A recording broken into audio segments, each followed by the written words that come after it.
వేదాంతం పరిచయం పరిభాష. ప్రతిబింబ చైతన్యం వ్యష్టి స్థాయిలో, సమష్టి స్థాయిలో, జీవస్థాయిలో లేదా వ్యష్టి స్థాయిలో ఒక బింబ చైతన్యం 3 ప్రతిబింబ చైతన్యాలుగా వ్యక్తమవుతుంది. ప్రతిబింబ చైతన్యాలకు వాటి స్థాయి భేదాలను బట్టి పేర్లు మారుతూ ఉంటాయి.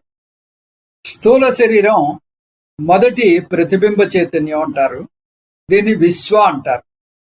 సూక్ష్మ శరీరం రెండో ప్రతిబింబ చైతన్యం, దీన్ని తేజస అంటారు.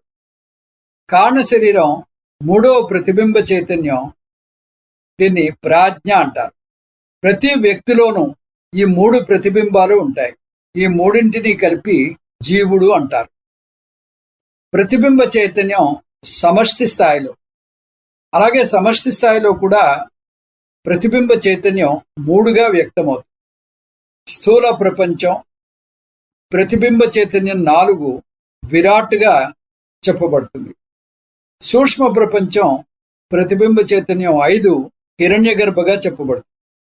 కారణ ప్రపంచం ప్రతిబింబ చైతన్యం 6 అంతర్యామిగా చెప్పబడుతుంది. ప్రపంచంలో ఈ 3 కలిసే ఉంటాయి.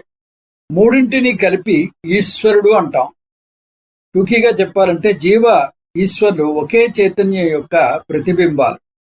ఒకటి వ్యష్టి స్థాయిలో ప్రకటితమైతే ఇంకొకటి సమష్టి స్థాయిలో ప్రకటితమవుతోంది.